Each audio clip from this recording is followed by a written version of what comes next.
നമസ്കാരം ഗൈസ്. ഈ വീഡിയോയിൽ പറയണത് ഒരു പക്ക ബിഹൈൻഡ് ദ സീൻസ് സ്റ്റോറിയാണ്. വീഡിയോയിൽ കുറേ സംഭവങ്ങളില്ലെങ്കിലും ഞാനത് ഓഡിയോ കൂടെ എങ്ങനെയെങ്കിലും മാക്സിമം പറഞ്ഞ് തീർക്കാൻ നോക്കാം. ഇതിപ്പോൾ എൻ്റെ കസിന് അവനൊരു പാട്ടിറക്കി, അതിൻ്റെ മാർക്കറ്റിങ്ങിനെ പറ്റിയും സംഭവങ്ങളെ പറ്റിയൊക്കെയാണ് പറയാൻ പോകുന്നത്. ബേസിക്കലി ഷൂട്ടിങ്ങും എഡിറ്റിങ്ങും ലൊക്കേഷൻ സ്കൗട്ടിങ്ങും ഒരു വലിയ പ്രോസസ്സായിരുന്നു. അപ്പോൾ ഞാൻ പറയുമ്പോൾ നിങ്ങൾക്കൊരു ഐഡിയ കിട്ടും എങ്ങനെ ഈ പ്രൊജക്ട്സ് കൊണ്ടുപോകുന്നു അങ്ങനെയൊക്കെ. ഫസ്റ്റ് സ്റ്റെപ്പ് കോൺസെപ്റ്റ് ആയിരുന്നു എന്ന് പറഞ്ഞാൽ അവൻ്റെ പാട്ട് എങ്ങനത്തെ രീതിയിലാണ് അവന് വീഡിയോയ്ക്കിടെ എക്സ്പ്ലെയിൻ ചെയ്യേണ്ടത്. എക്സ്പ്ലെയിൻ ചെയ്യല്ല, മോസ്റ്റ്ലി അവൻ്റെ ഐഡിയ എന്താണ്, അധികം നമുക്ക് എന്തൊക്കെ ചെയ്യാൻ പറ്റും എന്നൊക്കെയായിരുന്നു ആദ്യം ആലോചിച്ചത്. കാരണം പാട്ടൊരു ചിൽ റൊമാൻറ്റിക് വൈബാണ്. സോ ബീച്ചും ലേക്ക് സൈഡ് വിഷ്വലൊക്കെ നന്നായിരിക്കും തോന്നി. ലൊക്കേഷനൊക്കെ സെലക്ട് ചെയ്യാൻ വേണ്ടി ഗൂഗിൾ മാപ്സ് ഒന്നും അവിടെ നിന്ന് ഇവിടെ നിന്നൊക്കെ നോക്കി ഒരു പോണ്ടി ട്രിപ്പ് അടിച്ചു. കുറച്ച് പരിപാടി ഉണ്ടായിരുന്നു, ഒരു കുറച്ച് 2-3 മാസത്തിൻ്റെ പരിപാടിയായിരുന്നു.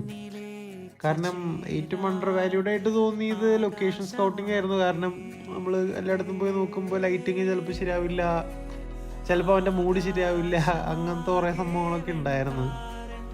പക്ഷെ ഒരു ഇത് നമുക്ക് സെറ്റ് ചെയ്ത് എന്താ പറയുക, ക്യാമറ സെറ്റപ്പ് ചെയ്യാനും ഒക്കെ ഫോണാണ് യൂസ് ചെയ്തത്. പിന്നെ എൻ്റെ ക്യാമറ യൂസ് ചെയ്തായിരുന്നു, പക്ഷെ മോസ്റ്റ്ലി ഫുട്ടേജ് എടുത്തത് ഫോണിൽ നിന്നാണ്. കാരണം ക്വാളിറ്റി ബെറ്റർ ആയി തോന്നി. എഡിറ്റിങ്ങിലൊക്കെ എന്താ പറയുക, അധികം നേരം കുത്തിയിരുന്നു. ഒരു പുതിയ സോഫ്റ്റ്വെയർ ഒക്കെ പഠിച്ച് റീൽസിന് വേണ്ടിയിട്ടും ഈ ഷോർട്ട് ഫോം വീഡിയോസിന് വേണ്ടിയിട്ടും കുറേ എൻ്റെ നടന്നായിരുന്നു. ഐഡിയാസിനൊക്കെ വേണ്ടി ഒരുവിധമൊക്കെ എന്തൊക്കെയോ ഒപ്പിച്ചെടുത്ത്. പിന്നെ ഞങ്ങൾ കൊച്ചിയിൽ ഒരു ലൈവ് ബസ്കിങ് പരിപാടി ചെയ്തായിരുന്നു. അതിനും കുറച്ച് ക്രൗഡൊക്കെ കിട്ടി. എങ്ങനെയൊക്കെയോ ചെക്കന് കോൺഫിഡൻസ് കയറി സംഭവം അടിപൊളിയായി ചെയ്തു. അവിടെ നിന്നും കുറേ നല്ല ബീറോളൊക്കെ കിട്ടിയായിരുന്നു. ഞാൻ വേണമെങ്കിൽ വീഡിയോൻ്റെ അറ്റത്തത് ഷെയർ ചെയ്തിടാം. അപ്പോൾ ഒരു ഐഡിയ കിട്ടുമല്ലോ എങ്ങനെയാണ് സംഭവങ്ങളൊക്കെ നടന്നതെന്ന് കാണാം. ഒക്കെ ഒരുമിച്ചായിരിക്കും, കാരണം എനിക്ക് മൊത്തം എഡിറ്റ് ചെയ്തിരിക്കുക. ഞാനിത് രാത്രി വെറുതെ ബോറടിച്ചപ്പോൾ ഉണ്ടാക്കാമെന്ന് വെച്ചൊരു വീഡിയോ ആണ്. പഴയ ഫുട്ടേജൊക്കെ എടുത്തിട്ടാണ് ചെയ്യാൻ പോകുന്നത്. അപ്പോൾ ഈ വീഡിയോ കണ്ടിട്ട് നിങ്ങൾക്കൊരു ഐഡിയ കിട്ടുമെന്ന് വിശ്വസിക്കുന്നു. കാരണം സംഭവം എനിക്ക് എന്താ പറയുക, നമുക്കിപ്പോൾ ചെയ്യണമെന്നുണ്ടായിരുന്നു, അത് ചെയ്തു.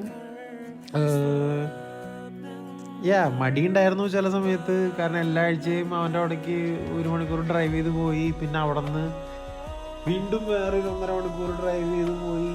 അവിടെ ഉച്ചയ്ക്ക് വെയിലും കൊണ്ട് സോഡയും കുടിച്ചിരുന്ന് വീഡിയോ ഡിസ്കസ് ചെയ്യുക, വീഡിയോ എടുക്കുക. ഒരു 100-150 വീഡിയോ എടുത്തിട്ടുണ്ടാവും പല റീലിനായിട്ട്. പക്ഷേ ചെക്കനത് ഹാപ്പിയായി, അവൻ എക്സൈറ്റഡ് ആയിരുന്നു, എല്ലാവരും എക്സൈറ്റഡ് ആയിരുന്നു. ഞാൻ, രേണു, അദീപ് ഒരുമിച്ച് വർക്ക് ചെയ്തപ്പോൾ ഇറ്റ് വാസ് ലൈക്ക് നല്ല കെമിസ്ട്രി ആയിരുന്നു. ലൈക്ക് എല്ലാവർക്കും അറിയാം അവരുടെ മൈൻഡ് എങ്ങനെയാണ്. അപ്പോൾ അത് വെച്ച് വർക്ക് ചെയ്യുമ്പോൾ നല്ലപോലെ നല്ല ഔട്ട്പുട്ട് കിട്ടി. ഇത് പുറത്തിറക്കണത് കേൾക്കാൻ പറ്റണമെന്ന് എനിക്ക് അറിയില്ല. ചുമ്മാ കുറേ ചെക്കന്മാരെ ഒച്ചയും ബഹളം ഉണ്ടാക്കുന്നുണ്ട്. എന്താണോ ശനിയാഴ്ച വെള്ളടിച്ച് ഇറങ്ങിയതായിരിക്കും. അപ്പം ഞാനിതിപ്പോൾ വീഡിയോ എഡിറ്റ് ചെയ്യണ എൻ്റെ ഒരു പ്രോസസ്സാണ് നിങ്ങളിപ്പോൾ കാണുന്നത്. കുറച്ചധികം എന്താ പറയുക, കുറേ ഒപ്പീനിയൻ ഡിഫറൻസസ് ഉണ്ടായിരുന്നു. അതൊക്കെ പറഞ്ഞു. പക്ഷേ എങ്ങനെയൊക്കെയോ സ്പോട്ടിഫൈയിൽ സംഭവം ഇറക്കിയ ആൾക്കാർക്കൊക്കെ പാട്ട് ഇഷ്ടപ്പെടുന്നുണ്ട്. ഇതൊരു നല്ല പാട്ടാണ്. എനിക്ക് പാട്ടായെന്ന് തന്നെ കേട്ടപ്പോൾ തന്നെ ഭയങ്കര ഇഷ്ടമായി. ഇവന് പണ്ടാര കഴിവെന്ന് എനിക്ക് നേരത്തെ അറിയായിരുന്നു. ഞങ്ങൾ ഒരുമിച്ച് വരുമ്പോൾ അവർ ജാം ചെയ്യുമ്പോഴും he was always A step ahead, learning everything as he goes. നല്ല കമ്മിറ്റ്മെൻറ്റും ഉണ്ട് അവൻ എല്ലാ കാര്യത്തിലും. സോ ചെക്കനെ പുകഴ്ത്തി പറയല്ല, കാര്യം പറഞ്ഞാണ്. അപ്പോൾ എനിക്ക് കൂടുതൽ അവൻ്റെ പ്രൊജക്ട്സ് ഇങ്ങനെ ചെയ്യണമെന്നുണ്ട്. പക്ഷെ ഇപ്പം ഞാൻ നാട്ടിലില്ലാത്ത കാരണം അവൻ അങ്ങനെ ഒരു എന്താ പറയുക, ഒരു പുഷ് കൊടുക്കാൻ പറ്റുന്നില്ല. And he's also busy with work. There is a lot of shit going on. അപ്പോൾ എന്താ പറയുക, എനിക്ക് ഇങ്ങനത്തെ വർക്ക് കൂടുതൽ ചെയ്യാൻ നല്ല ആഗ്രഹമാണ്, മ്യൂസിക് റിലേറ്റഡ്. ബിക്കോസ് എന്താ പറയുക, ഞാൻ എൻ്റെ ഇമോഷൻസ് റെഗുലേറ്റ് ചെയ്യണ മ്യൂസിക് വെച്ചിട്ടാണ്. So it was a good opportunity for me to like pursue what I'm passionate about. അങ്ങനെ ഇതൊക്കെ മതി, ഇത്രയൊക്കെ വോയിസ് ഓവർ മതി.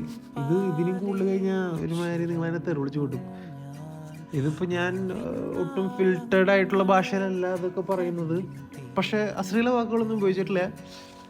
ഇതിപ്പോൾ എന്തായാലും ഞാൻ കുത്തിരുന്ന് എഡിറ്റ് ചെയ്തിട്ട് ഈ സാധനം ഇടാൻ പോവാണ്. കാരണം എൻ്റെ കൂട്ടുകാരൻ സ്റ്റീവൻ ചറവറാന്ന് വീഡിയോ യൂട്യൂബിൽ ഇട്ടിട്ട് എനിക്കിപ്പോൾ കുശുമ്പ് കയറി ചെയ്യണതാണ്. അവരത് കേൾക്കണ്ടെങ്കിൽ നിൻ്റെ അടുത്ത് തന്നെയാണ് സ്റ്റീവ, അടിച്ചു പൊളിക്ക്, നീ എല്ലാ ദിവസവും വീഡിയോ ഇടുന്നുണ്ട്, അടിപൊളിയാണ്. ഹൗ ടു ഡു ദാറ്റും നിൻ്റെ ChatGPT ടെക് ട്യൂട്ടോറിയൽസും ഒക്കെ അടിപൊളിയാണ്. സോ യാ, ഇത് കൺഫ്യൂസിങ് ആസ് ഫക്ക് വീഡിയോ ആയിരിക്കും. ബട്ട് പ്ലീസ് ഗൈസ്, ലൈക്ക് ഇത് വെറുതെ ഞാൻ പോസ്റ്റ് ചെയ്യുന്നതാണ്. എൻഗേജ്മെൻറ്റിനോടൊക്കെ എനിക്കൊരു പുല്ലുവിലയാണ്. കൺസിസ്റ്റൻസിക്ക് മാത്രം വേണ്ടിയിട്ട് ഞാൻ പോസ്റ്റ് ചെയ്യണത്. കാരണം എൻ്റെ കഴിഞ്ഞ 2 വീഡിയോസ് എന്ന് പറയുന്നത് ചിലപ്പോൾ ഒരു 3-4 മാസമായി കാണും അപ്ലോഡ് ചെയ്തിട്ട്. സോ 3-4 മാസമല്ല, അതിനെക്കാട്ടും കൂടി ഒരു 6 മാസത്തെ അടുത്തുണ്ടാവും കഴിഞ്ഞ വീഡിയോ. അപ്പോൾ ഇത് ഞാൻ വെറുതെ അപ്ലോഡ് ചെയ്യുന്നത് എന്താ പറയുക, വെറുതെ ഒരു ഇതിന്. അതുകൊണ്ട് വലിയ എഡിറ്റിങ്, എന്താ പറയുക, ട്രാൻസ്ലേഷനും എഫക്ട്സ് ഒന്നും പ്രതീക്ഷിക്കണ്ട. ഇതൊരു സാധാ ഓള വീഡിയോ ആണ്. ഓക്കെ, താങ്ക് യു കേട്ടിരുന്നതിന്. ഇതിപ്പോൾ ഒരു 6 മിനിറ്റായി, ഞാൻ നിർത്തുകയാണ്. ബൈ.